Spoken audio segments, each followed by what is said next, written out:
got a good stream here. Testing, testing, 1, 2, 3.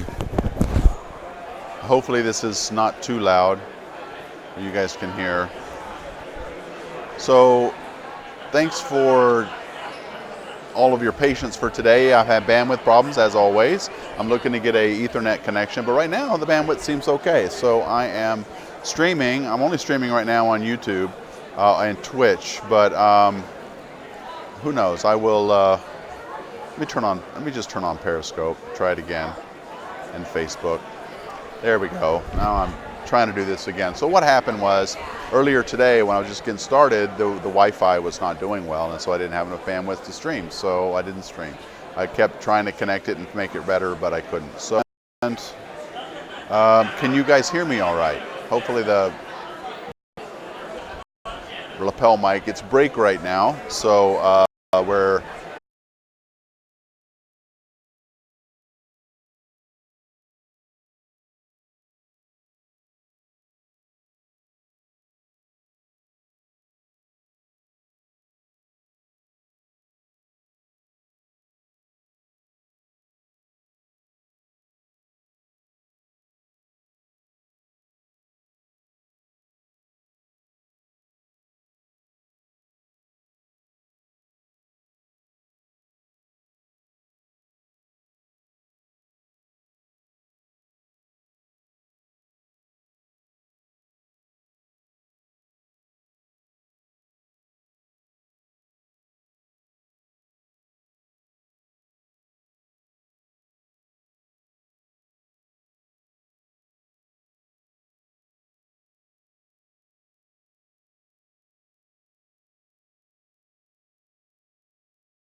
All right. Anyway, sorry. I went back to get needed to get wired internet because this wireless just isn't enough.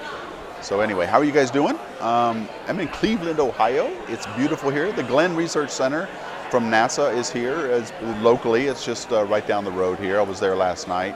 And the purpose of this symposium is to talk about technologies that are needed to go, new technologies from exploring the sky to exploring space into the stars. And this is the American Astronautical Society, who is primarily interested in promoting astronautical and both aeronautical but primarily astronautical space and space technologies and vehicles, and so there's all people from all over the industry here giving talks, and I'm live streaming to the I'm taking the live stream that they are doing and adding it to my channels when I can, but unfortunately it's not working out super great right now. This is a sort of a if you guys are around, interact with me. Let's chat for a bit. Yeah, I see Hans Milling is on YouTube. And let me go over here to there's Hans Milling. Dennis, we can hear you okay on Facebook. Good. Well, I'm glad to hear that. Yeah, can't really control my stream quality right now, folks. It's all about bandwidth, and I'm getting a wired internet connection in here, so this afternoon it should be a lot better. Hans is saying just came in from work, so in time for this part, having Tour de France bicycle race in the Flow TV. Yeah, that's going on too. So Hans was saying, yes, there's a bit with the audio and video not in sync, as well as some seconds where everything was frozen.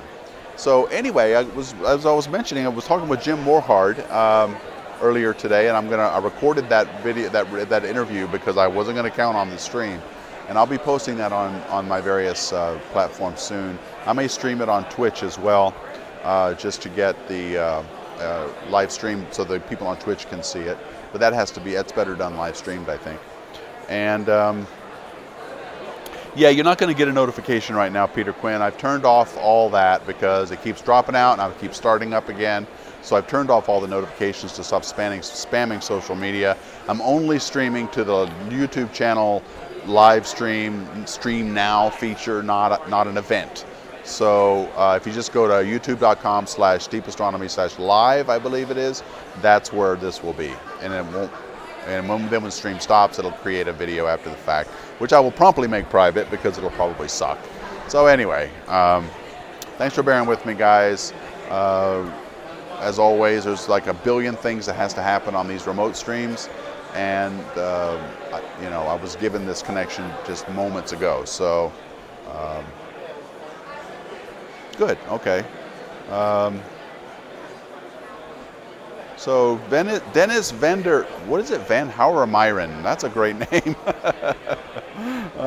Yeah, good. I'm glad you're watching on Facebook, and I got all of the chats coming through.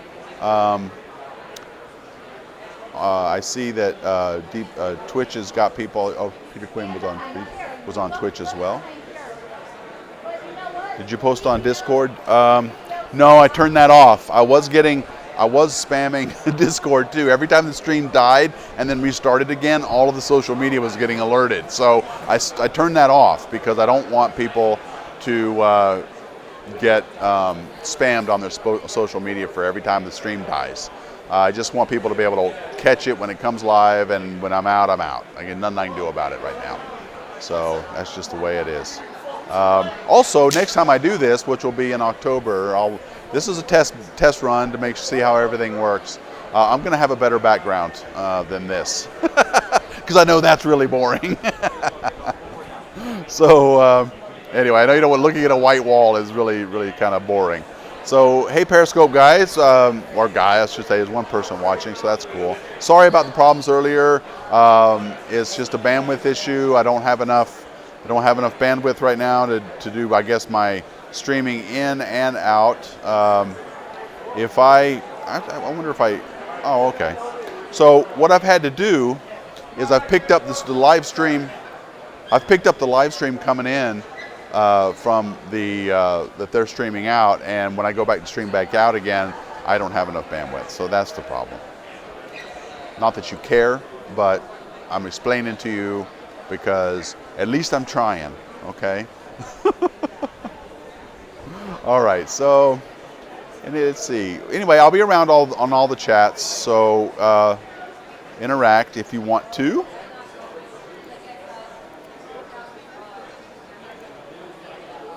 The background is fine. The background is boring, Peter. I'm sorry. Well, so anyway, I guess it's better than too much stuff. I don't know.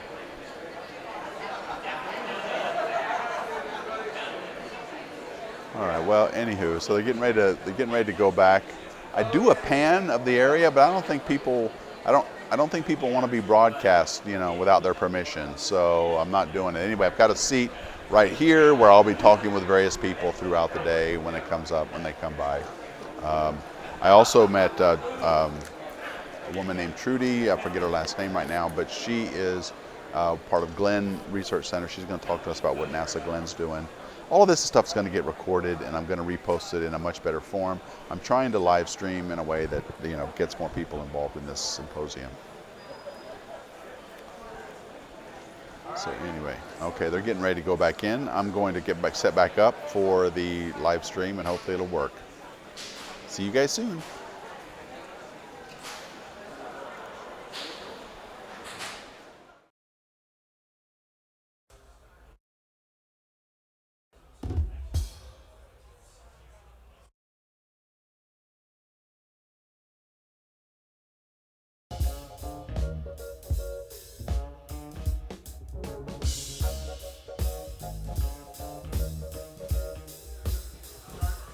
I've been telling them to sit down.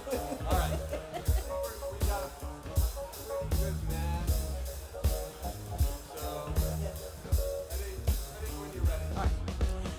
Okay, if everybody can kind of settle down a little bit so we can get back on this next session. I just want to introduce myself. I'm Gail Allen. I'm the Vice President for Education and Young Professional Committee for the AAS. And as our President said, Carol, this morning, I want to talk a little bit about the Molly McCulley Award, as this is the first time that we're offering that.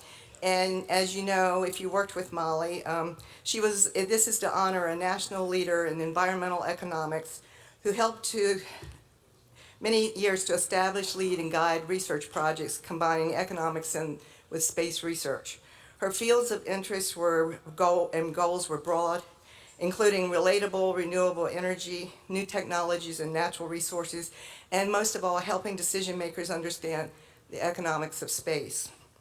So this award is in two tracks, so you're going to hear from two speakers. It's really to recognize graduate and undergraduate students majoring in science and engineering, one track, or in business and space policy, the second track. And I just want to quickly go through what the process was, because it was a very rigorous process. We actually made a call, issued a call for abstracts in early this year.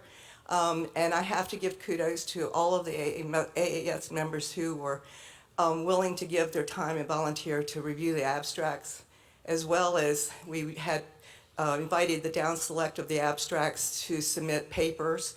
The AAS members in both tracks were very generous of their time in reviewing the papers. And then the third step is that we actually had virtual oral presentations, of which the AAS members participated in that to make sure that the awards that we were giving for this Macaulay Award were well deserved. So, like I said, we have two speakers today, the winner from each of the tracks. The first that will speak will be Miguel Ramirez, who actually won the Science and Engineering University. His talk is responses to composites. So Miguel, you want to come up?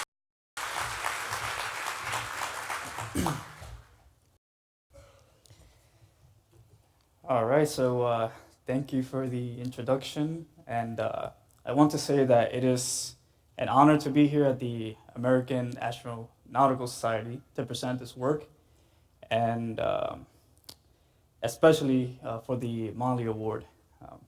So let's go ahead and begin with the slides.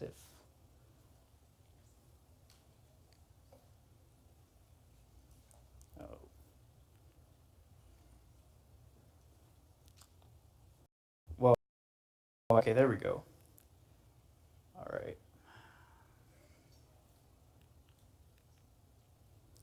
So there are 3 points to be made here. The first point is that it is expensive to launch mass into space, and the numbers here speak for themselves, since it can take anywhere between $1,400 to $13,000 to launch a kilogram of mass. The second point is, therefore, that mass is a key consideration in designing aerospace structures, and reducing mass is desirable. Lastly, we want to design with lighter yet strong enough and durable materials, so we seek for desirable candidates for lightweight structures and new forms of advanced composite materials. Now, there are rules in place for designing aerospace structures. One of these rules deals with the insertion of new materials that require a substantial cost penalty associated with satisfying the rules and regulation of proof testing to ensure safety. And so efficiency of new material application directly influences the timeline of the subsequent stages of product development. Therefore, efficient and well-informed key decision points need to be made, and these may be assisted by leveraging technological advancements. So a crucial question to ask ourselves is, how can we further improve the efficiency of decision-making within these phases of design when using advanced composite materials? And two significant areas have been identified, which these are the use of extrusion deposition, additive manufacturing of composite molds and tools, and a virtual laboratory framework for advanced composite material performance characterization. Now, the motivation here is for the fabrication of parts which are complying with the aforementioned rules, yet at a reduced time and cost. The structures and considerations are those with 3D geometrical complexities, as shown here, and that can be compression molded to replace structural metallic parts. And that is shown over here. And so compression molding can be used for the production of near net shape parts with minimal machining, thus making it time effective. Here, additive manufacturing further contributes to the time and cost savings by rapidly producing compression molding tools with minimal machining requirements. And so simulation empowers the widespread confidence adoption of these technologies and enhancements of their process efficiency. And you can see a close-up image of how this material looks when you compression mold them. And complex physics, multi-physics phenomenon are involved in a typical additive manufacturing simulation process, and govern the quality of of the overall process outcome. Understanding and controlling the complex physics through simulation helps in achieving the desired quality. Not only should we leverage distribution deposition additive manufacturing technologies, but also the processing simulation, since it is paramount for process quality. A brief description of the simulation workflow is shown here, actually. And the first stage deals with the geometrical construction of the tool and the corresponding layer slices needed for the machine. Secondly, the eat-end process simulation numerically analyzes temperature, polymer phase changes, and residual stress evolution, which collectively may change the desired shape of the printed part and negatively influences performance. Therefore, the essence of simulation is to alleviate the trial and error fashion of printing parts. And to enable processing simulation, machine and material characterization is required. The focus here is on making the material characterization process more efficient by developing a computational framework for supplementary virtual characterization. And so multi-scale analysis allows to evaluate how the details of material composition affect the material mechanical properties. Additive manufacturing process results in a composite having short discontinuous fibers suspended within a matrix with voids present. Hence, the microstructural details such as fiber orientation, fiber length and diameter, fiber arrangement, fiber volume fraction, void volume fraction, properties of the fiber and matrix all collectively define the macroscopic response of a short fiber composite. Moreover, the microstructure itself is dependent upon the manufacturing specification. As soon as the microstructure of the material is quantified, a computational model can then be used and developed. And so here, I want to present to you the proposed computational workflow to virtually characterize the mechanical response of a short fiber composite. A boundary value problem needs to be solved with finite element method, with the workflow outlined in the present slide. And the pre-processing stage deals with the development of a virtual microsample based on experimental statistics. Then appropriate constitutive models are specified for the microphases alongside damage mechanics to simulate the progressive failure and suitable boundary conditions. Lastly, this finite element analysis is carried to obtain the composite properties. So you need two things. You need experimentation in order to do the computational analysis. And so experimentally measured statistics of the composite microstructure is a necessary input for a computational model. It was acquired through the analysis of microimages of two kinds. The first was obtained by polishing a section of a printed material, and the second type was obtained by placing dispersed fibers onto a glass slide. A physical mechanical tensile test according to ASTM D3039 is carried to obtain the macro stress and strain of this material and compare with microsimulation results. And so the behavior of matrix fiber and this interface are mathematically described by various computational methods. And this is all shown here. Now, what I'm showing here is the evolution of the homogenized stress strain response of a virtual microsample. And this is shown on the dynamic plot to the left, and the corresponding progressive failure of the sample is shown on the right. Nucleation and maturing of the fiber matrix interfacial cracks and matrix cracking can be observed as more tensile loading is applied on the virtual material microsample. The progressive buildup of local damage then leads to a gradual loss of the composite stress carrying capacity, which eventually culminates into the ultimate failure event when a critical amount of damage is accumulated in the material, splitting it into two pieces. Therefore, the simulation provides an insight and allows to harvest the knowledge of how the composite microstructure derives the failure process, and we can calculate the stiffness and strength characteristics from that. Now, the developed simulation framework is rooted in the well-grounded physics principles, which allows to obtain the realistic simulated results that match closely with experimental data. In this slide, this is precisely what we're showing. Good agreement between experimental results and simulation, which further shows us the power of leveraging these tools. Now, we're going to switch gears here and talk about the second point and elaborate on the key area dealing with a virtual lab framework for advanced composite materials. PPMCs are cut-out forms of continuous fiber laminates, tape, or prepreg, and these can be stochastically deposited into a mold to make a part. Likewise, these same materials can be arranged and engineered in a particular fashion. Now, we have discussed how using these new forms of lightweight composite materials such as chopped prepregs for compression molding can benefit the cost savings with lighter yet stronger material with fast manufacturing cycle and less machining as in metallic parts. The challenge here is to develop a database of mechanical properties for a new material system, as it is necessary to design the parts The cost of the material characterization can be reduced if some of the testing is done virtually by means of simulations. And so digital twins of standard mechanical tests can be used to virtually characterize the composite system. This would aid in the acceleration of material certification and reducing the physical test matrix. Virtual material samples are configured to the required shapes and subjected to the appropriate loading and boundary conditions. So fundamental knowledge of material behavior can be attained in a strongly controlled, clean virtual environment to get insights into the origins of observable macroscopic mechanical properties, variability of these properties, and the structure-property relations. Here I'm showing a demonstration of how this virtual lab works, where we have different virtual samples under different loading configurations and simultaneously depicting the progressive damage accumulation. And so, interesting thing about these materials is that they don't normally fail where you expect them to fail at the geometrical stress-induced concentrations.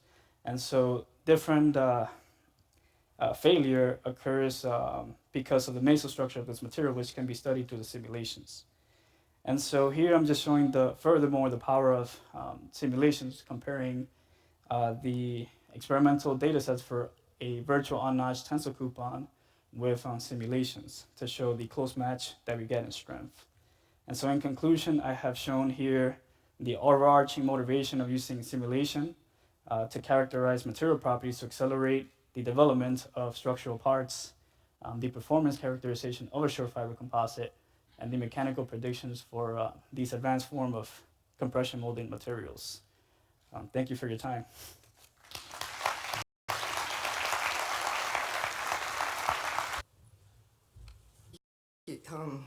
He's well deserved of the recognition.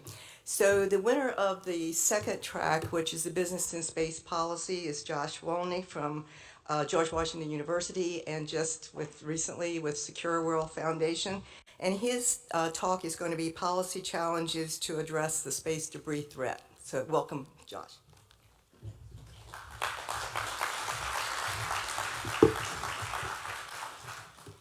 Hi there, everybody.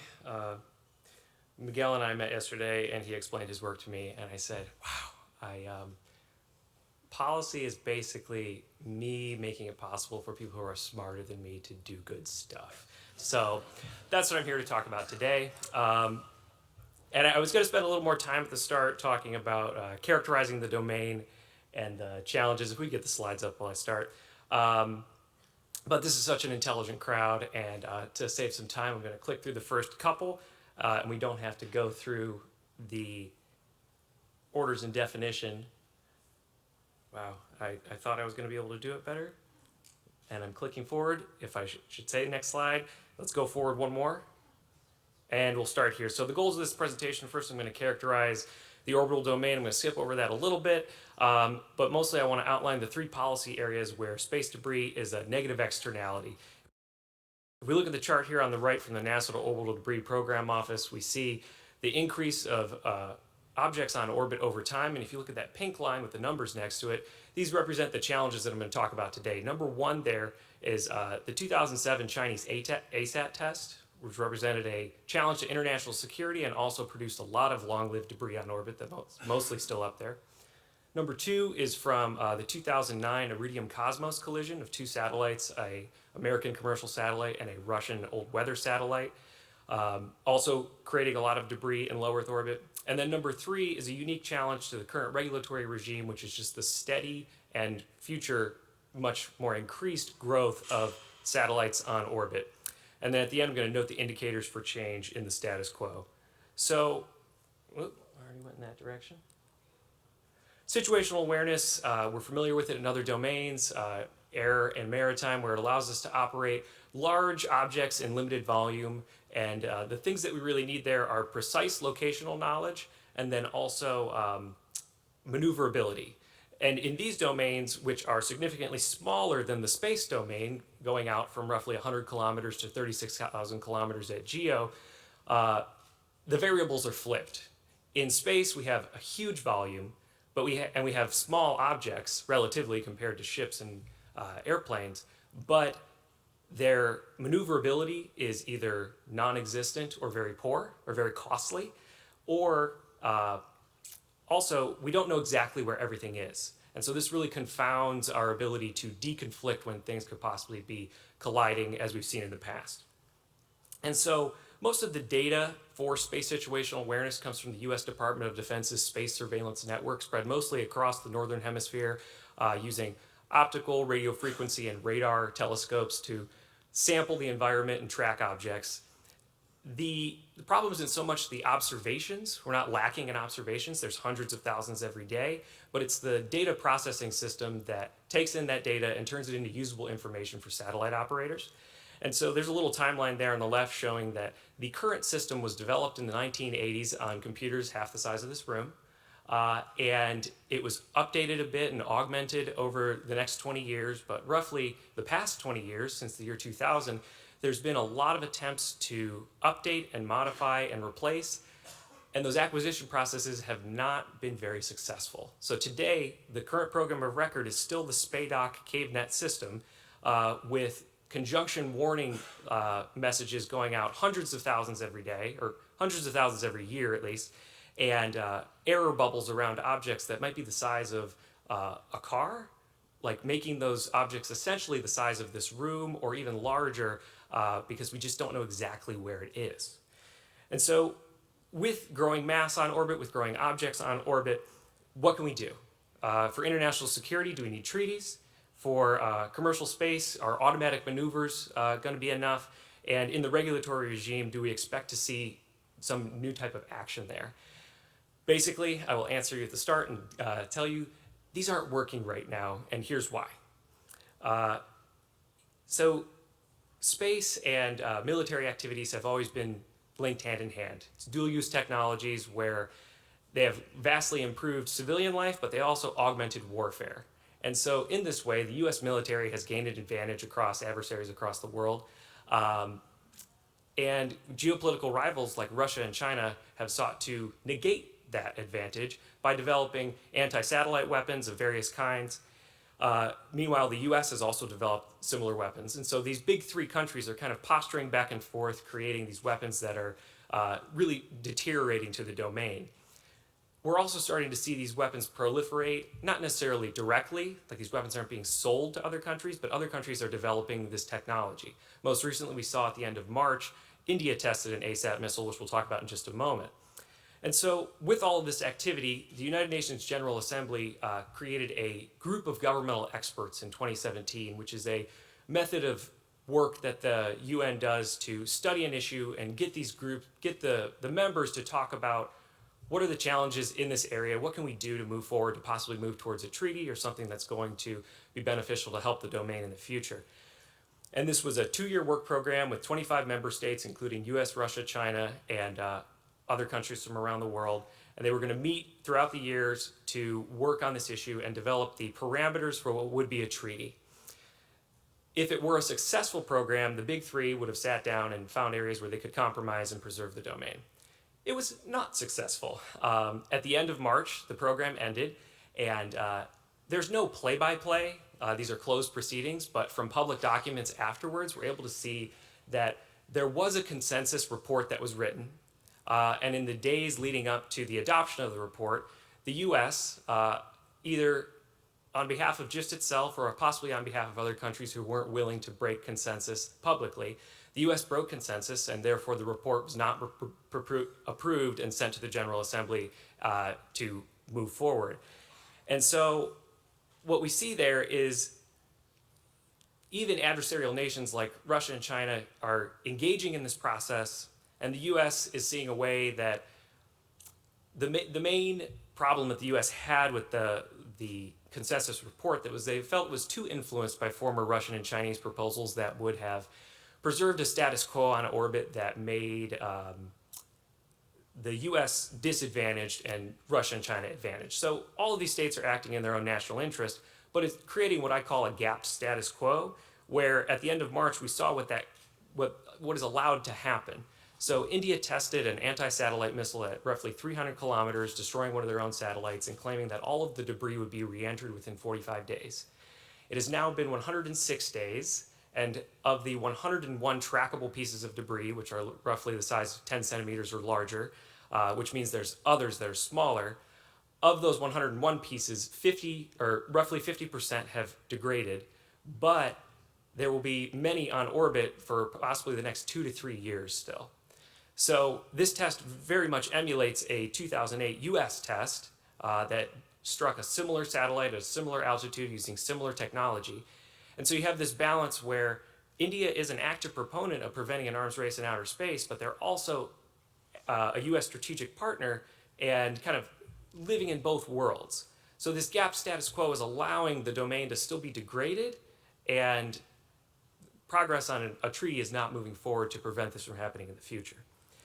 Jumping quickly from the international security domain into the commercial space domain, Megaconstellations are here, they're happening. At the end of May, the Starlink constellation, the first 60 were launched.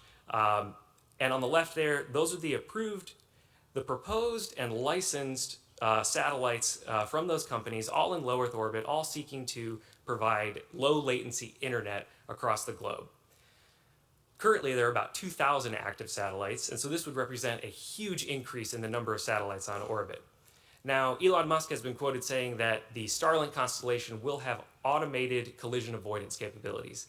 And we looked into it a little more, and they're saying that they're going to be using a star tracker to precisely know where each Starlink satellite is, and then compare that location to the public catalog to be able to then deconflict.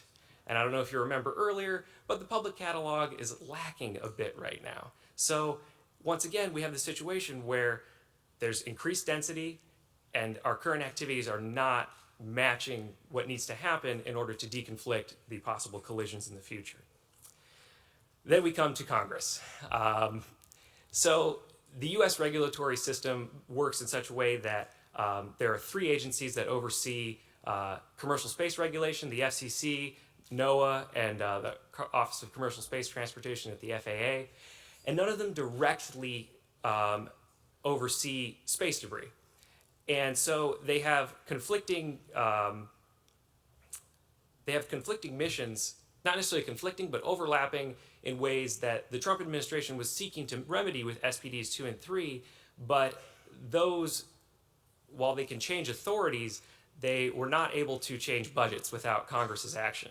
And if you look at the chart, and you can take a look at it later as the slides will be posted, the House committee structure is such that when you're going to move around different authorities, somebody's going to lose out. And so that isn't happening very well.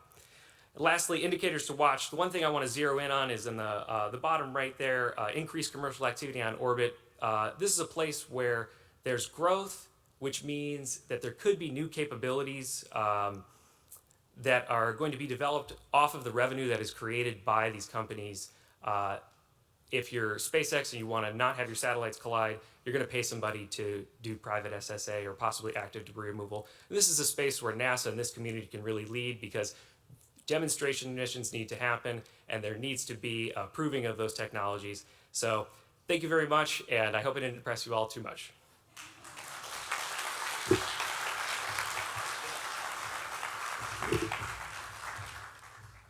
right. Thank you, Josh. Appreciate that. So, for both of the winners, there's Josh, there's Miguel, and why don't we stand right here for a quick photo? Great. Yeah. There you go.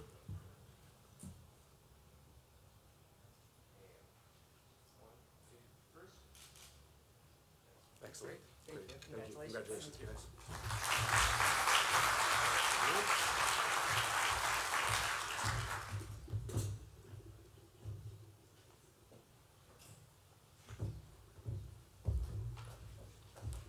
So Jim gave me permission to speak again. The next panel can go ahead and come up while I do the introductions. We're a little behind, but we'll catch up. A couple interesting things on this is I got to fly the X-59. And in my long and sordid career in a couple of places, I got to fly some simulators and different spacecraft proposed and existing, but I never got to fly an airplane.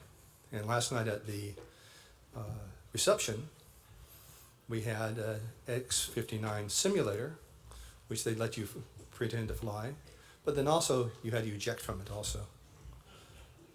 I didn't do the G-loading very well on the ejections. But Dr. Edgar Wagner is the director of the Integrated Aviation Systems Program at the Aeronautics Research Mission Directorate at NASA. So that means he's in charge of those things. A couple of things that I noted on him, and one of the most interesting things I noted on him was he came in as an aerodynamics researcher at Langley, but then he moved over and started running architecture and engineering. And I did a little something like that. I went and worked architecture and engineering as soon as I got out of the shuttle program. And that was a hard transition. Those guys speak differently than what I used to speak, and they have different terminology. Terminology I thought meant one thing, meant something different. And then he moved from the A&E world back into technical aviation and space stuff. So Ed, your panel. And you have a clicker too. Great, thank you. So first, I just want to thank the AAS, Patrick and Jim, and my colleagues from NASA, Glenn, Janet, Marla, and others, for having the foresight to put together this incredible panel to talk to you about something that, if you don't realize it right now, we think that in the not too distant future will certainly affect your life and certainly affect mobility for the citizens of the world. So we've got a pretty terrific panel here. We've got Gene Holloway from Ariane, David Hyde from AIA, Dave Richardson from Lockheed Martin, and Laura Smith-Valasquez from Collins Aerospace. I could give a lot of opening remarks, but we've got a pretty good story, I think, in the way that we have structured the presentations. So we're going to kick this off with David Hyde talking about AIA's Vision 2050 and what they view as the promise for supersonic travel to kind of set the stage here. David's the Director for Environmental Policy at the Aerospace Industries Association. They represent about 350 aerospace companies. He's responsible for developing industry positions relative to environmental impact from aviation, such as emissions and noise. And this includes advocating for smart regulations and environmental standards that enable sustainable growth of civil aviation and promoting new aerospace technologies. Prior to joining AIA, David worked in aviation policy in the UK's Department of Transport. He led several areas related to aviation noise and airspace modernization, and he's had other roles also in the UK relative to national and local governments. He's got a BA in history from the University of Southampton and a Master's of Science in Global Politics from the University of London.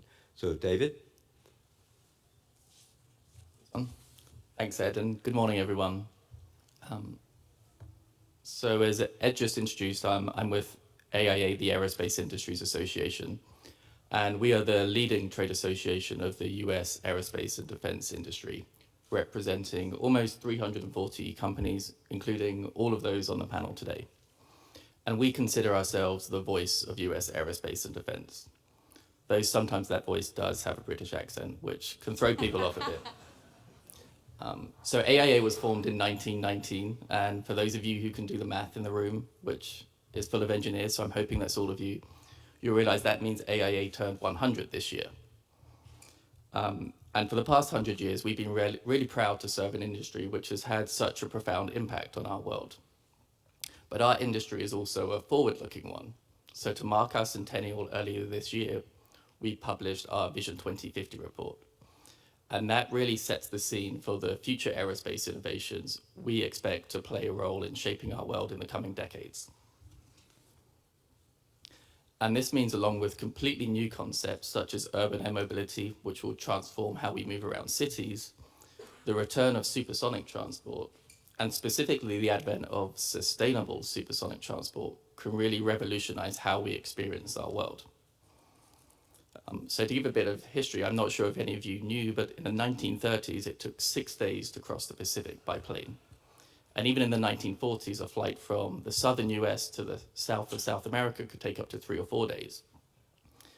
But with the dawn of the jet age in the 1950s, we were suddenly able to travel to continents thousands of miles away in just a few hours. And it's that ability to travel faster which is the reason aviation has become so successful. And without that, none of the advances in aviation becoming the most sustainable or efficient form of transport or the safest form of transport would have happened. So if we can fully realize the potential of supersonic transport, we feel the benefits can be just as great and just transformative as they were at the dawn of the jet age. So I'm going to steal some figures from one of our AIA's member companies who aren't on the stage today. But if an aircraft was able to travel at Mach 2.2, that would mean you could travel from New York to London in just over 3 hours. Or what I think is even more amazing is you can travel from Sydney to California in less than 7. So to put that in some perspective, that means a round trip where you would currently spend 30 hours just in the air. You would be able to travel for a business meeting, have a full day's worth of meetings, and travel back home in about 24 hours. So this can be really revolutionary.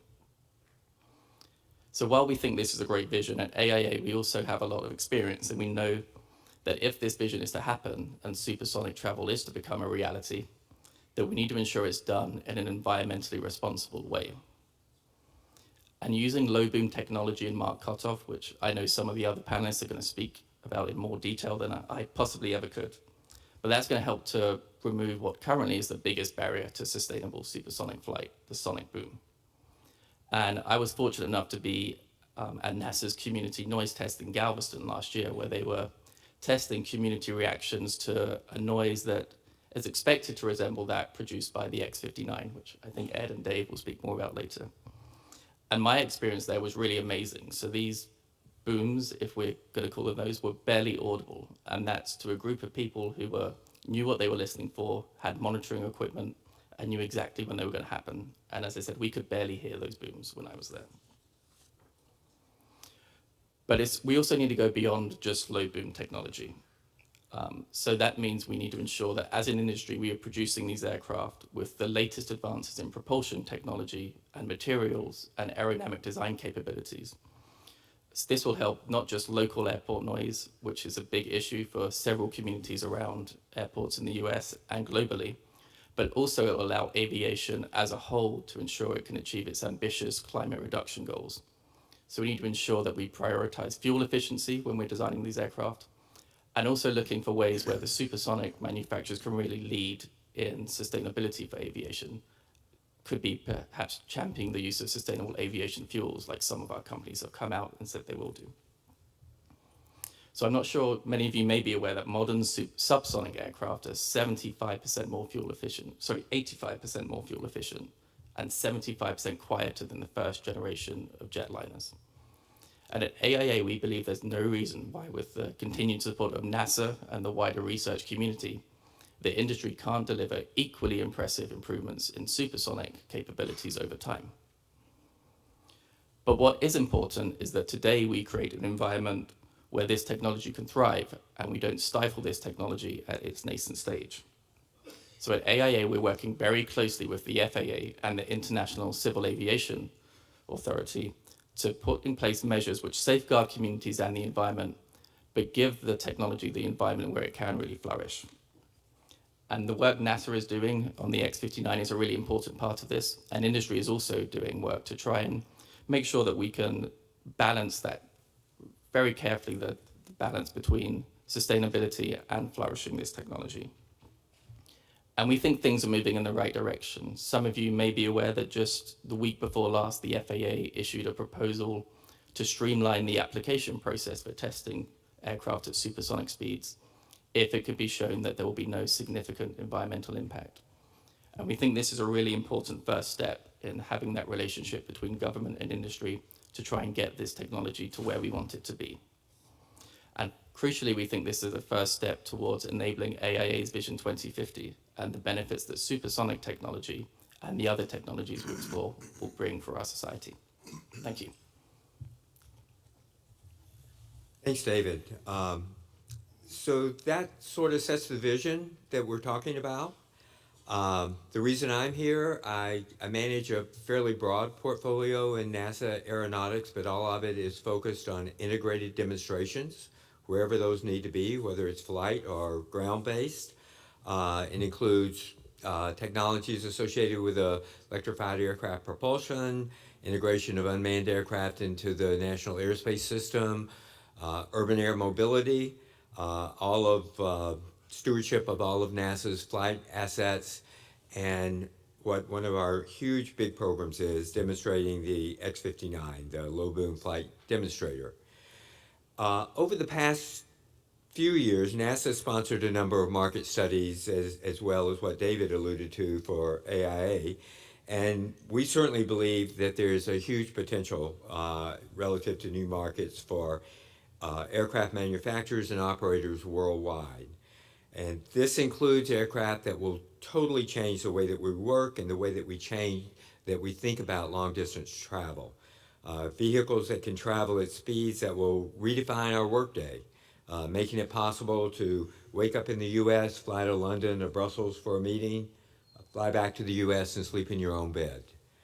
But one of the major barriers to achieving this vision is the regulations that are in place worldwide that prohibit supersonic flight over land. This principally is a result of the rather obnoxious sonic boom emitted by the Concorde that flew commercially starting in 1976, and it flew until 2003. Now, researching technologies for commercial supersonic vehicles has been a major thrust of NASA aeronautics for the past couple of decades. And we've made tremendous progress in ground testing, the ability to accurately predict the fluid mechanisms associated with supersonic flows, including shock propagation, flight testing, the associated instrumentation to support flight testing, including the ability to actually observe shock waves from chase aircraft. So in particular, NASA, along with various industry partners, has developed some design guidelines that have the potential to reduce the obnoxious sonic boom associated with the Concorde to something akin to what I like to call distant thunder on a summer night, a rumble that may well be lost in the ambient noise. David talked about this, not unlike your neighbor closing the trunk in the driveway next door. If you're not listening for it, you may not hear it at all. We've tested these technologies in wind tunnels. We've evaluated them in noise simulators.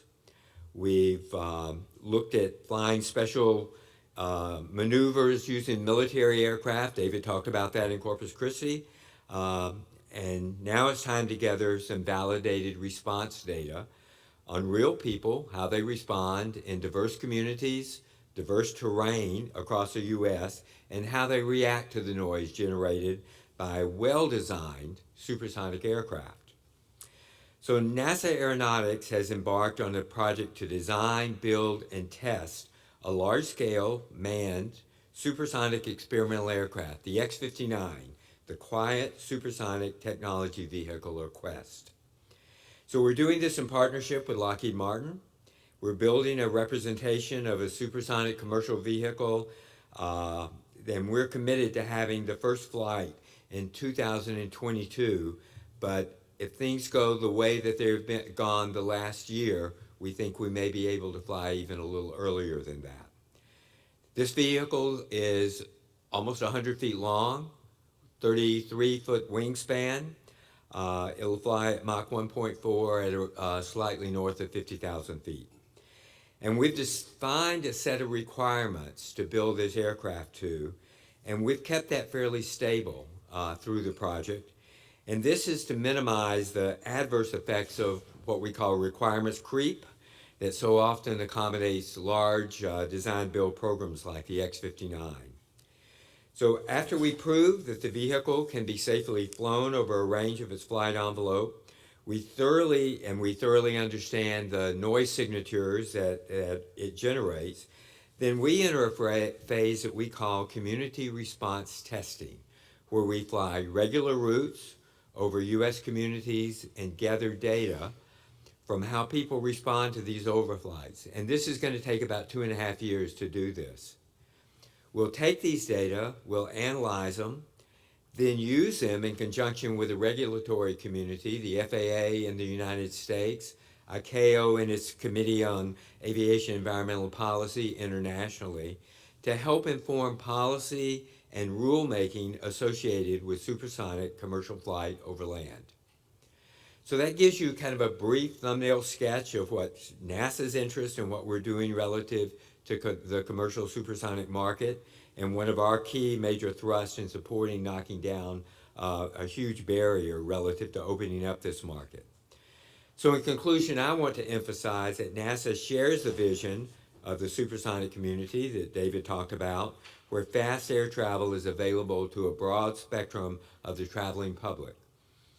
This is a future where supersonic aircraft will not only be able to fly over land without creating what the FAA calls an unacceptable situation, but compared to the Concorde, will be able to do this more efficiently, more environmentally responsibly, and more affordably for the traveling public.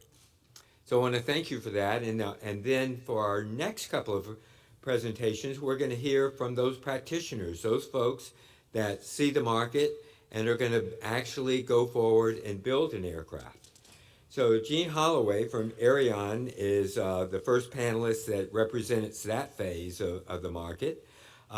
Gene actually started with NASA as a co-op student over 45 years ago. He started his career with Northrop Grumman, then he moved to Lockheed Martin, and since 2018 he's been with Ariane, where he's the Chief Sustainability Officer and Executive Vice President for Environment and Sustainability. He's got a lot of responsibility relative to the first boomless cruise system that's going to be flown. I'm really excited to hear about some of the technologies and how they're going about looking at this. Gene and I have an affinity for Auburn University. We're fellow plainsmen. Gene got his BS in Aerospace Engineering, as did I, and he has a master's from Pepperdine. So, Gene? All right. Thanks, Ed. Most people, I think, don't really understand that when the Boeing 707 first entered service back in the early 60s, it doubled the speed that we traveled by air. But since that time frame, we haven't gone any faster. And a lot of times we've actually slowed down just a little bit. So, you know, we've had tremendous leaps in technology in terms of quieting the jets down, making them more fuel efficient, making them less greenhouse gas emissions and the like. But we really haven't done anything to make the jets faster, with the exception, of course, of the Concorde and the short-lived Russian Tu-144 commercial jet. So there hasn't been a supersonic civil transport in the last, new one in the last 50 plus years.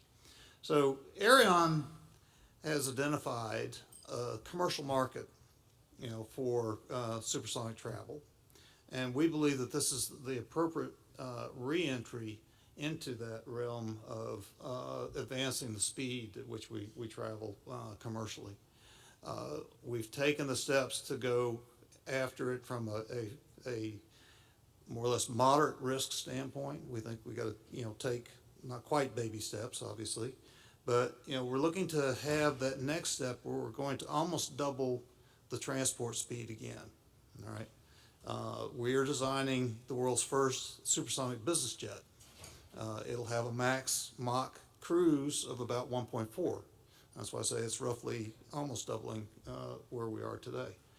But the challenge is, for us, is really kind of threefold. All right, let's see if the thing works. Oh, that was the wrong way. There we go.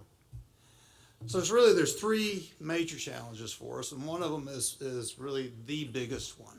Okay, so obviously we have to address the supersonic issue of sonic booms. All right, we also have to address how do we certify landing and takeoff noise and en route noise in general, that's out there. These are challenges that the world's been building supersonic jets for decades, military supersonic jets for decades. But luckily I come from a military background. We never had to worry about certifying them to civil standards, so that allowed us to do all that development. The challenge, one of the biggest challenges now, is we're going to have to civil certify it. And so that's where the LTO and the en route noise comes in, the whole issue with sonic booms over land, and the current ban on traveling supersonically over land. How do we meet the gaseous emissions levels? That one is a tremendous challenge. There's a lot of things being done to reduce gaseous emissions. Unfortunately, the laws of physics says if you're going to burn a hydrocarbon, as your fuel, the faster you go, the more hydrocarbon or the more CO2 you're going to produce. So that's a tremendous hurdle for us to take on. And so along those lines, what really becomes, I think, our biggest challenge is public perception. Okay, how do we educate and convince the public that going to supersonic travel in general, whether we do it over land or just over water, is a good thing to do?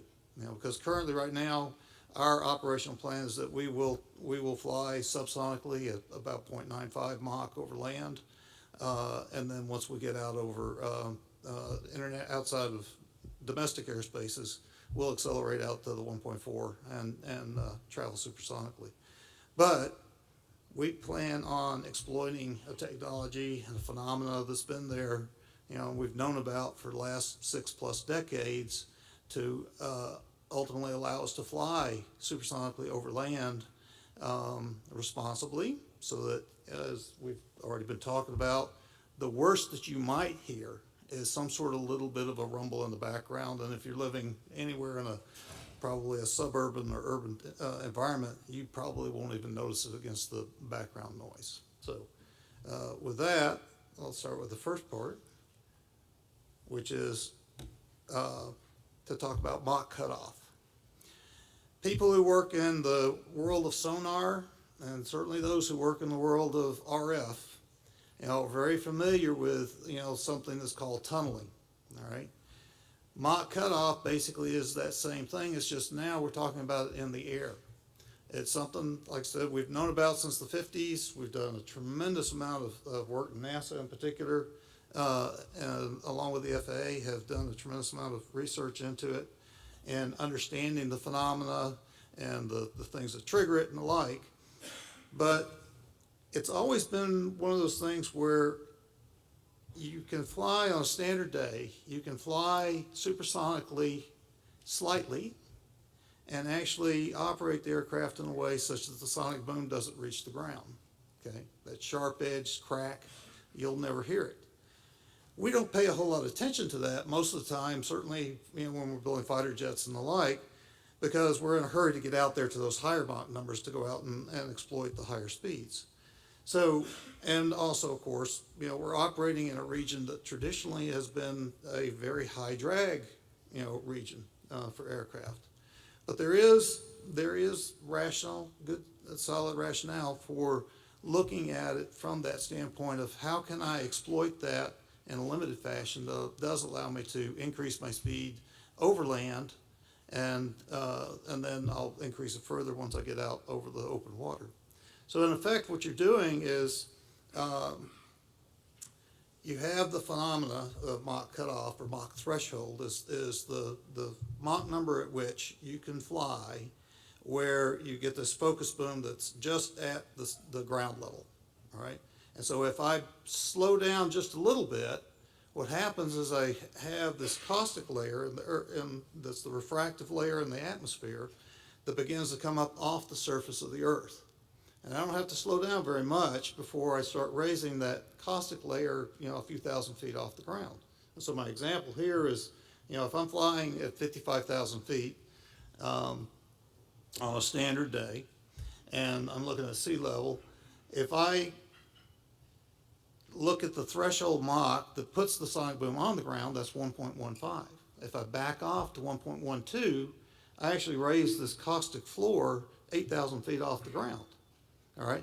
So now in that 8,000 feet, we know that the sonic pressure waves, these N waves, will exponentially decay as they approach the ground. That's why you only hear this little tiny bit of a rumble. All right. So our objective is how do we put together a system, operational real-time system on board the aircraft that allows the pilot to pre-plan his flight, in a way that he's already setting up his flight plan to fly at Mach numbers that will not put the boom on the ground.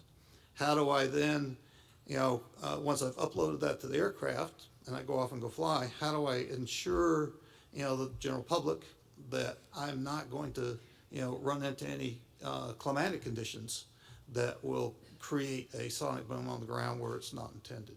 So those are kind of the challenges that we face in terms of putting that part of the technology together.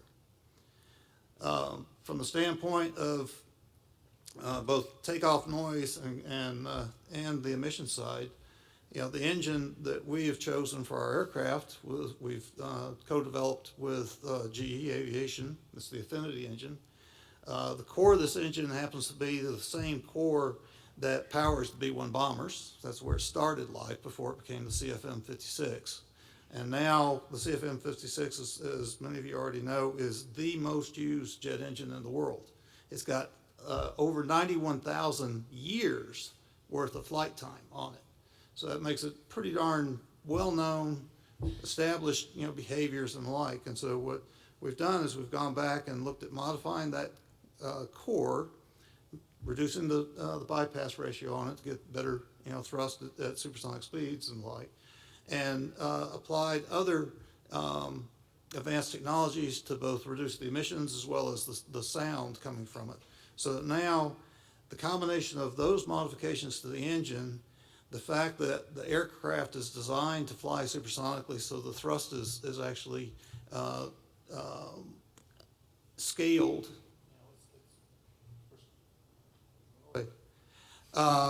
So the thrust for the aircraft has been sized for cruise, not for takeoff. So at takeoff, we have a tremendous amount of excess thrust.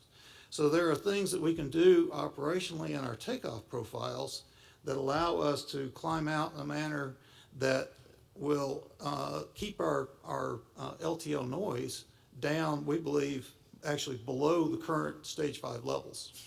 And so that's what we're working with both through the CAPE and through from ICAO standpoint and with the FAA to change and create the new rules for supersonic aircraft that allow us to operate it in a manner consistent with the fact that it's a supersonic jet and not a subsonic jet.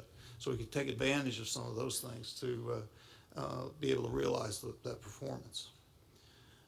The other thing that we're doing from a mission standpoint is that Ariane has committed to being a different kind of OEM, and that from day one we are going after making our jet the greenest we possibly can, not just from an emissions standpoint, but also from how we manufacture it, the components that go into it, the things that who our suppliers are, driving those requirements into all those avenues. And the reason why we're doing that is because, going back to the whole issue with hydrocarbon fuels, we know we're going to be producing more CO2 than a normal subsonic jet will. We expect to be producing about twice as much at full cruise. How do I counter that? Well, the only way really today that I can do that is I do it by looking at the operation of the jet from a life cycle assessment, not from a tank to tailpipe standpoint where I know I'm going to be putting out more CO2, but rather if I look at it from the total life cycle of well to wake, all right, and that's where the sustainable aviation fuels comes in terms of using fuels that I'm taking advantage of carbon sequestration all the way along the path, and then all the things I can do with the jet. We believe our analysis has shown that we can actually have, from a life cycle standpoint, our jet can be carbon neutral on day one if we're burning, especially if we're burning 100% SPK or synthetic paraffinic kerosene. So those are the kinds of things that we're trying to do to show that we can be environmentally responsive as a OEM for a supersonic jet as we move forward, and hopefully will be a good example for the rest of the industry as a whole and any of the startups to say this is the way we need to go forward as the aviation industry just in general in order to be more responsive, in order to meet the 2050 goals of reducing carbon by 20% or 50% over the 2005 levels. So with that, the last bit is Ariane doesn't see itself just as being a maker of supersonic jets. We actually see ourselves as a global mobility company, and that, we're looking to help the world move faster and in terms of travel, so that you can take more time to enjoy where you get. But, just in general, the things that we see with this aircraft is, it's the first civil supersonic aircraft in America's history, okay? It's super cruise capable. We believe it's about the second fastest super cruise capable airplane out there currently, behind military jets. Has the longest super cruise legs unrefueled. It's going to meet, the levels for noise that are currently out there subsonically. We're already meeting, most of the subsonic emissions levels. We believe we can actually meet most of those. And it's also going to be the first production jet that will operate, supersonically, or capable of operating supersonically over land at low Mach numbers and not have a sonic boom that reaches the ground. And with that, thank you. Okay. Gene, thank you very much. Our next speaker is Dave Richardson from Lockheed Martin. We're going to hear a little different way of addressing this market. Dave's going to talk about enablers for quiet supersonic flight, some of the technical requirements, as well as the business case. Dave is a director for Air Vehicles Design Technology for the Skunk Works. He's responsible for leading development and coordination of air vehicle technologies for Lockheed Martin Aeronautics, as well as the low boom flight demonstrator work. He's from Reno, Nevada. He joined Lockheed Martin Advanced Development Programs, the Skunk Works, 28 years ago as a conceptual designer in Burbank. He's moved through increasing responsibilities through his career, from a design lead, air vehicles lead, chief engineer, program manager, and then to his current position. He's worked fighter, transports, bombers, rotary wing, lighter than air, and ISR programs. Dave holds a master's degree in mechanical engineering from Brigham Young. And Dave, take it away. Thank you. I hope I get this clicker right in terms of going forward and backward. Okay. Ed talked a lot about the X-59 program. We're moving right along with this program to actually have first flight in 2021, and to then turn the keys over to NASA for the testing with the basically the sound testing and community responses in 2022. I hope that most of you have seen this airplane. If this is the first time that you've seen it, you're kind of impressed with how long it is and how skinny it is. When I was first looking at this as we were putting it together, it looked kind of silly, because if you look at it from the side view, the landing gear seems to be so far in the back of the airplane. The fineness ratio is the dominant design feature for an effective low boom airplane, which is the length to the diameter of the airplane. So the skinnier and the longer we can make it, the quieter the boom will be, as we can stretch out those shock waves and manipulate them so that we don't get them all stacking up to be really loud all on top of each other. If you look at it also, the nose is very pointy. I'm going to show you another picture here in just a second of another aircraft. And that making a very sharp pointy nose is important, and Ariane can tell you that too. It also drives an issue that I'll speak about later in terms of integrating radars, other things like that. The other thing you'll notice is that the pilot actually doesn't have a forward-looking, there's no windshield. So he's doing it all, the Spirit of St. Louis and Charles Lindbergh. There is some new technology here that NASA's working on, which is the external vision system to help us in certifying this airplane, because we are going to fly it across the country and hopefully fly it, I think, to Europe. And we're gonna need to have some of that avoidance capability and traffic detection. There was a question earlier today about workforce, and I wanted to bring that up with respect to the X-59.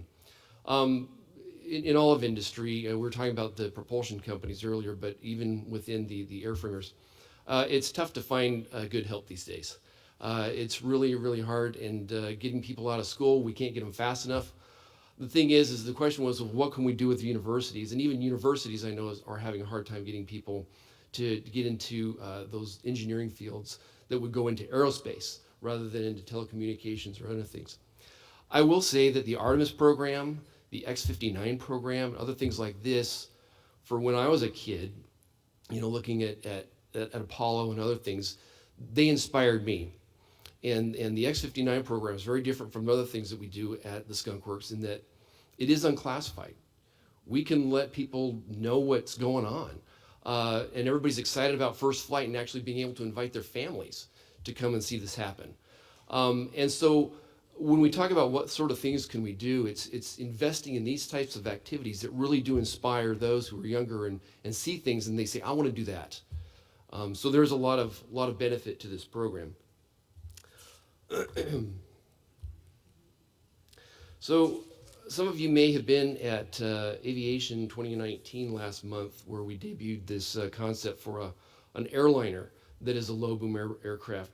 Again, it's dominated by that fineness ratio, that really pointy nose and just this really long, skinny fuselage.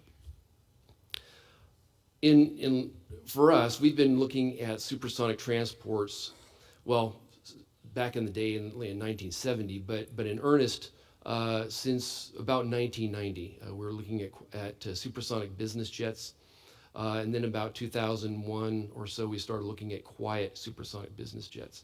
And we've been working with NASA now for many years in this area. And they've commissioned certain studies on this. Boeing, others are looking at it, Gulfstream. For a low boom, quiet supersonic airplane, it really does lend itself to an airliner where you have a long fuselage and you can stack a lot of people in it. We need that length. You don't sit a lot abreast, but you do have a lot of people sitting one after another longitudinally in the aircraft.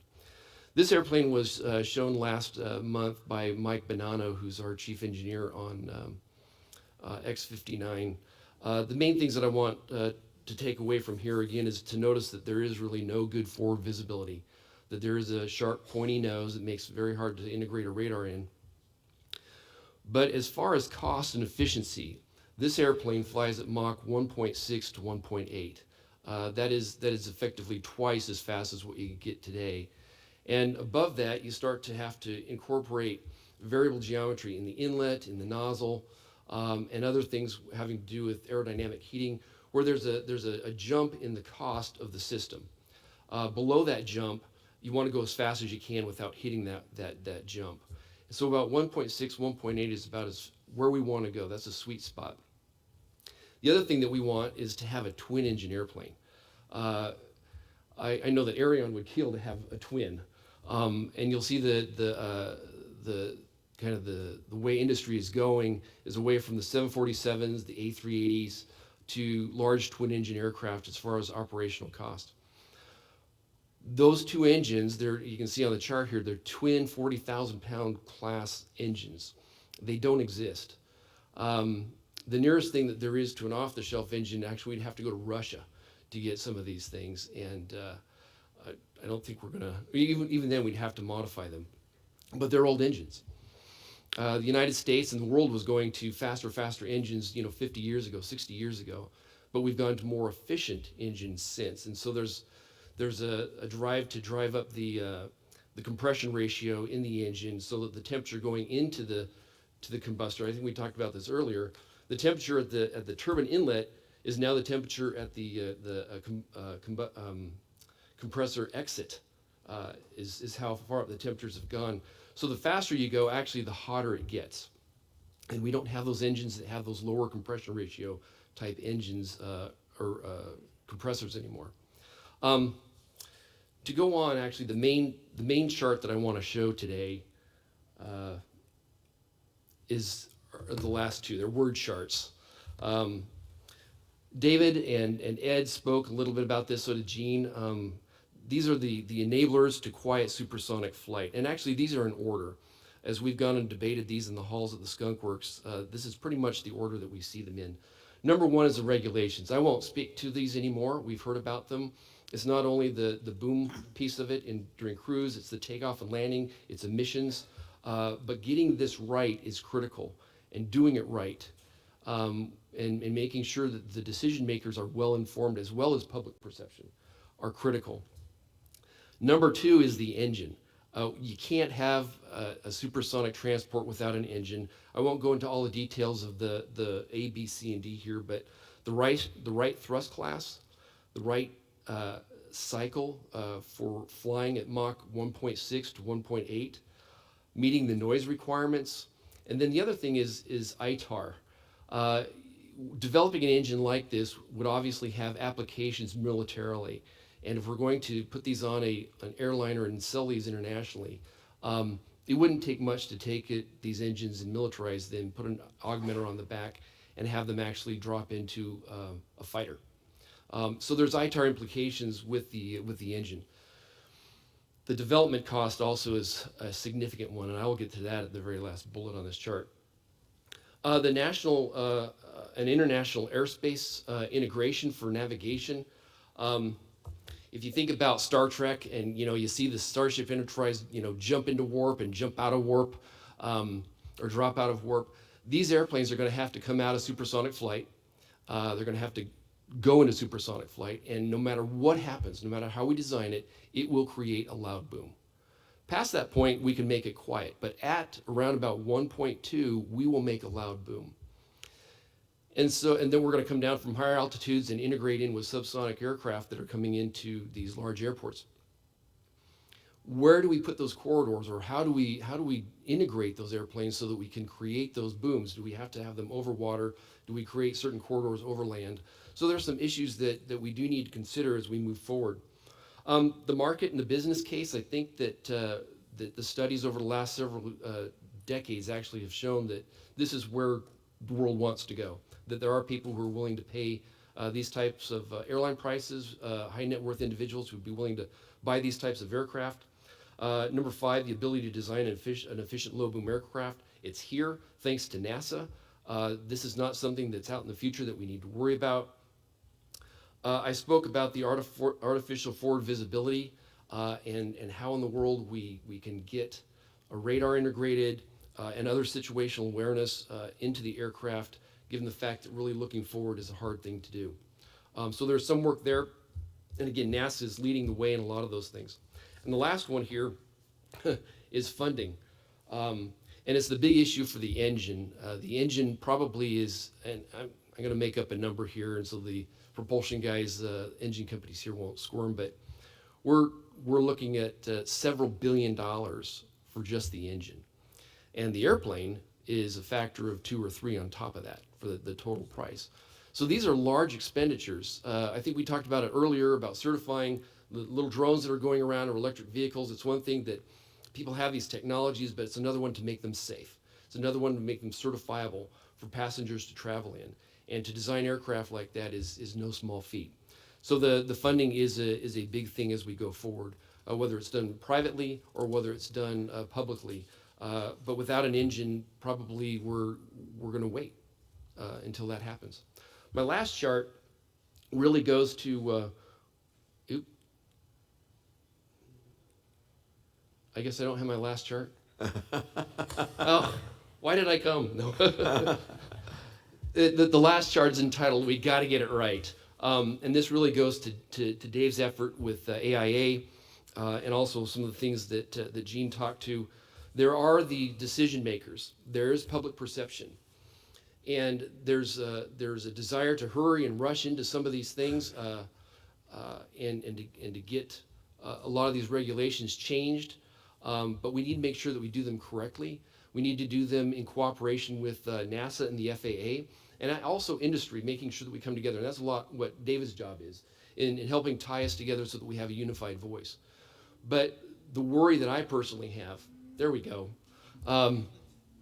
is if we make a mistake and for some reason public perception is off, or the decision makers don't understand what we're asking for. If somebody comes in and says, "Oh no, don't worry about that, we can make that happen," but we really can't.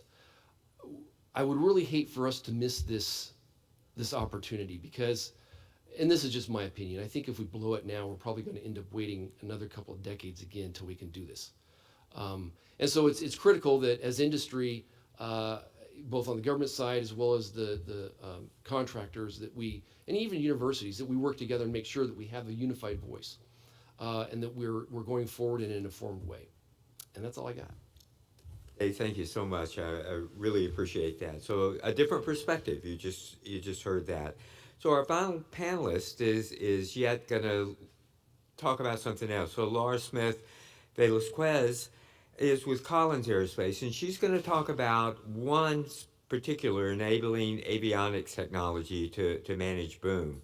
She's a human factors and systems engineer at Collins. She has almost 2 decades experience in designing systems for flight deck, air traffic management, unmanned systems. She's a principal investigator on integrating the NASA sonic boom display into the flight deck, developing human-machine interfaces and systems architect for supersonic commercial transports to manage the boom carpet and enable overland flight. In addition to being a systems engineer for this particular, the low boom flight demonstrator, she's also worked on research and technology development for intelligent automation design in both flight deck and unmanned systems, with a focus on human autonomy teaming. Very, very important subject. She's got a Bachelor's of Science in Aeronautics and a Master's of Science from Emory-Riddle. She holds a commercial pilot, small UAS, and aircraft dispatcher certifications, and is one of 100 astronaut candidates for the Mars One program. So Laura? Great, thank you everybody. I'm really excited to start talking about this technology because I think people don't realize how far we've come in technology since Concorde. We've made huge leaps and bounds, not only in materials and engine performance, but even in our processing capability in the avionics in the aircraft. It's incredible for just how much that we've been able to accomplish. So I'm going to talk about a lot of the human factors aspects. Up is down. Interesting. Speaking of human factors. But I'm going to focus. I'm going to focus on some of the research objectives of this project in particular. One of the interesting things is we have supersonic pilots, we have commercial pilots, but we no longer have supersonic commercial pilots. Not only that, in dealing with the domain in the technology space, the way you fly a modern supersonic aircraft will be very, very different from the way you would have flown Concorde. Concorde flew heat temperatures. They had all this issues with aeroelastic friction and all this different type of technology issues. We don't have those today. We've resolved a lot of those issues. And so one of the things first things I had to do is come up with figuring out the concept of operations, not only in the air traffic management realm, which NASA did quite a good study on that, by the way, at Langley, but try and figure out what technology and how it would change the way a pilot would fly an aircraft. But not only that, how to design a flight display so they can manage their boom carpet without being a physicist and have to understand their wave propagation and how to graphically display that so they can understand it really quick and be able to modify their flight plan real time in the cockpit.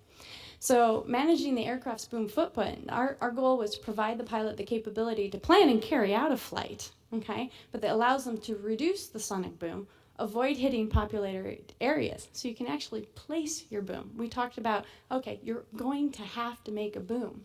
Well, with this technology, I can actually place it in a particular area. So one of the concepts was, okay, we have these corridors, and maybe you have a standard departure, which encloses a boom area to where you can boom. And so some of these concepts. The other thing is, or inhibit the boom from reaching the ground altogether using the Mach cutoff technology. Okay. The other thing is to enable the pilots to see where their sonic boom will hit, so it's predictive. And how do you do this real-time predictive? So you're not just doing, pre-flight. You have to do in-flight, because one of the major precepts is this is based on forecast weather data. It's a forecast, right? You also have to maneuver for traffic. There's going to be a lot of different types of issues that you might have to slightly maneuver off your original flight plan, and how to do that and make decisions and go back and forth with air traffic control and do that very quick. The other thing is display the pilot feedback. We talked about that, but to provide a guidance capability. There's a lot of degrees of freedom in supersonic flight. You have all the flight parameters that affect your boom. You have all the weather parameters that affect your boom. And then you also have the constraints management of what limits are we going to have to follow in order to manage. So all that has to be put into a flight deck to create a pilot decision space, and so that they can really easily manage their flight plan. And then the other aspects that I was doing is developing a notional architecture. How do you get all that weather data into the aircraft? How do you take all this processing power? Because a ray trace actually goes not just from the aircraft technically, it goes above, and you characterize the atmosphere all the way to the ground. And every few seconds you're doing that processing of that wave propagation as it hits the ground. So that's just one ray. And you're doing that every few seconds throughout your entire flight plan, right? Well, we've gotten processing power and improved the NASA algorithm so well that we can do it coast to coast in 10 seconds for an entire flight. This is why I talk about processing capability. It's just amazing. But how do you architect that in the system? So there's all this information and display and data and logic that also happens behind. So we come into, I talked about the concept of operations, but the pilot working groups. So this was very thorough, actually. We have Collins Aerospace Flight Operations. Some of them are test pilots, some of them are just regular corporate pilots. So I used both of them. I also previously talked to Concorde pilots, which were very helpful in understanding wave propagation as they saw it and how they used it in original aircrafts, but then all understanding the gaps, and then working with the NASA Armstrong pilots to do usability testing to do that. So we actually integrated the NASA prediction algorithms with the terrain database. Now here's one of the neat things is I got to build upon some of the earlier research that Collins Aerospace did with NASA to develop synthetic vision systems.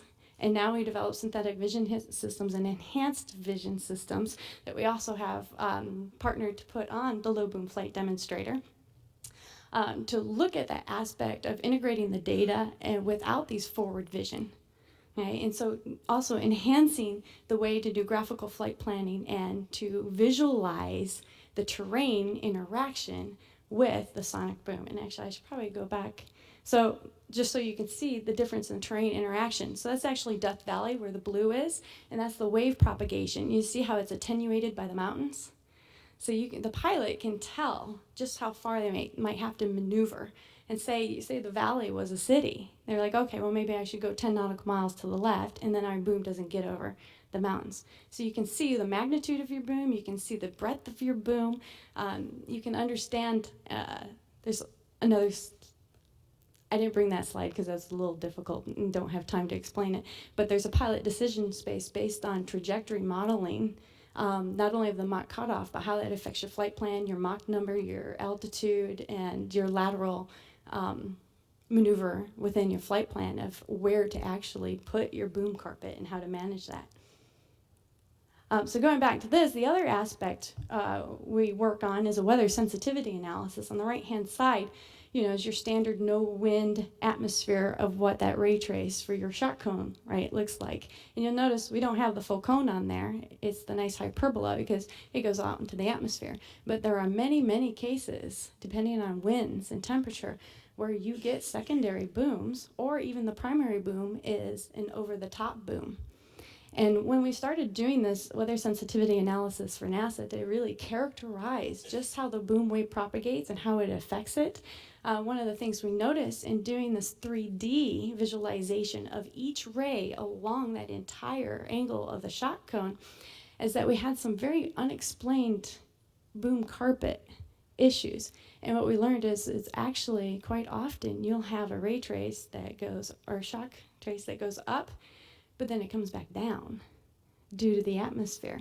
So also being able to track and characterize that and the conditions of when that happens, how it happens, and to be able to avoid that and providing a weather monitoring system in the aircraft so that the pilot knows not to go into those conditions or regime, does all that work for them that they don't have to do in flight to manage their sonic boom. Thank you. Hey, thank you, Laura.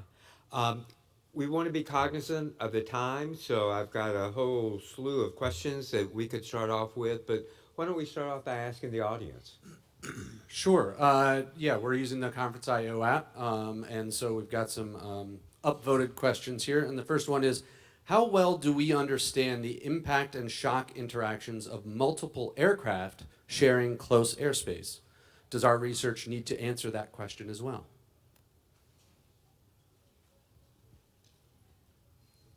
I mean, the only people who are doing that right now is you, Ed. Yeah. And we have no plans of flying in formation with airliners, so. So, and we've done very little research relative to that because I don't think that that's going to be a major issue as we get started in this marketplace. As the market grows, perhaps that'll be something that that we'll be addressing. But right now, we just don't see that as one of the key barriers. If I might also, it's our understanding that DoD actually has done a tremendous amount of research on this going back, decades, and looking at what are the potential destructive effects of a sonic boom overpressure, from whether it be interacting with a nearby aircraft or something on the ground and the like, and as well as answering the question of, okay, so if you're flying over the water and you got this strong sonic boom, is it going to harm the fish? Okay, and so a lot of those answers actually have been empirically identified, and the answer resoundingly has been that there effectively isn't any, because it takes a tremendous amount of overpressure to actually damage, for example, another aircraft. That's, because one of the big issues is that, okay, so if I overtake a commercial liner or some guy in his Cessna 152 flying down below me, what's going to happen? And the biggest issue potentially is you might have a startle effect. It's not going to overpressurize. It's not going to drive him into the ground. He's, if there's some sort of a loss of control, it's because he was startled enough that it caused him to do something he shouldn't have done. That's been kind of the main aspect of it. There have been recorded incidences where Concorde has overtaken jetliners en route, and it did just that. It startled the aircrew because they weren't aware they were going to be overtaken. It didn't cause the airplane to be upset. Surprised the people in the back too a little bit, but it's not. That's kind of the limits on what happens. Great, thank you. And that actually just about answers the next question that was submitted, just about detrimental effects on birds and low-flying other aircraft. So I think we'll move on to the next one. Is the level of investment for R&D for supersonic propulsion commensurate with the challenges that supersonic transportation faces in terms of LTO emissions and noise? No. I think that is the answer. I mean, and that is one of the huge long poles. It's an economic driver. I mean, and there's right now there's not. It requires such a huge investment that there needs to be a giant payoff somewhere. That's why I'm saying that, if we develop these sort of engines, do we do it in conjunction with the government? Because it's a big investment. I mean, longer term, it really begins to come down to ultimately changing the basic, concept of engines as we know it today. I think, it's not just going over to electric. Because we've got that huge challenge currently that, a gallon of jet fuel is roughly equivalent to 50 pounds worth of battery. Okay, and so for an aircraft, we're very weight sensitive. That obviously is a non-starter. So, while ground transportation and surface transportation in general, can much more readily, move towards batteries and the like. Because, let's face it, they're held up by the ground, not by, lift. It's going to be a much harder road for aircraft to go down that path. Okay, and while I ask the next submitted question, if anybody in the audience does have a question, just raise your hand, wave a little bit. We've got a couple of microphones here. So With the need for the X-59 to be long and skinny, how will the current design scale up to a commercial aircraft, which will be much wider to carry passengers with the same low boom signature? So again, I showed you the picture of that green airplane that we had. If you look at the X-59, kind of the diameter to fit one guy in it, the cross section of a guy in a cockpit that's basically like a T-38. The airplane's about 100 feet long. To get about 3 to 4 people, 3 people wide, and an aisle in there, the airplane is basically twice as long. It's about 200 feet. And so the point that I made earlier about that is more conducive for an airliner than maybe other applications, business jet, whatever it might be, is imagine taxiing around, or actually imagine running through your house with a broomstick sticking out your nose as you try to, go through doors or get into the refrigerator and things like that. Taxiing around with an airplane that's 200 feet long, there's some logistics there that you need to consider. And the thing is that a business jet is actually wider than passenger jets. I mean, there's a lot more comfort and opulence in it. And so the business jet would need to be 200 feet long. And it's a big airplane.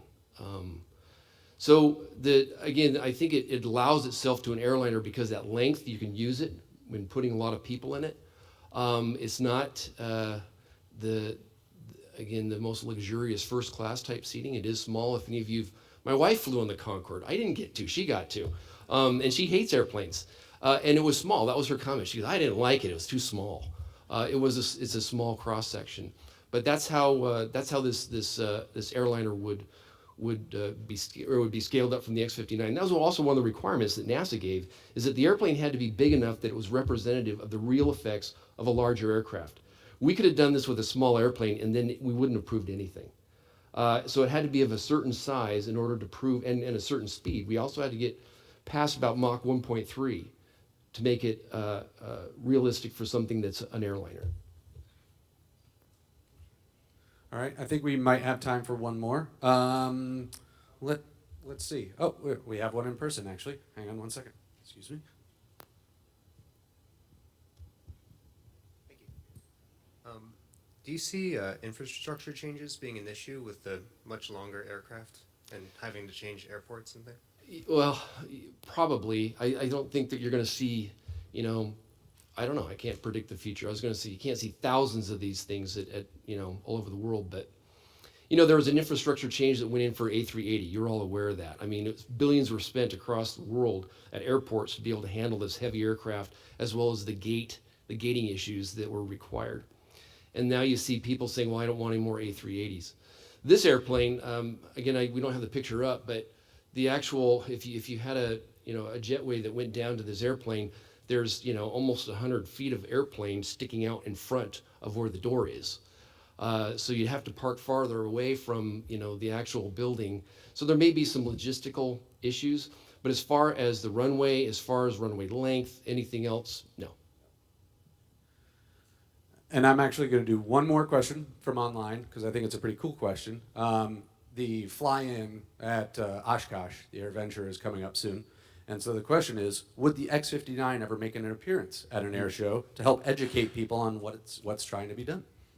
From my point of view, that's a great question, and we think it probably would. I don't know about the requirements from a runway point of view at Oshkosh, but I think one of the themes that you heard through this was public acceptance. And part of public acceptance is getting people knowledgeable about what this vehicle would be. And so that's something that we certainly think when we do our community response testing, that there's going to be opportunity for the public to come out to airports, look at that vehicle, see what it is. Who knows? They may be, able to walk up and touch it. But certainly that is a key part of what we, from a NASA point of view, want to do. So we'll be getting hard data that we'll be using, of course, with the regulatory community, but we also want to make sure that the public is familiar, understands what we're doing, why we're doing it, and the closer they can get, then I think the better off that we will all be relative to acceptance. Well, Round of applause for the panel. Thank you. Good job.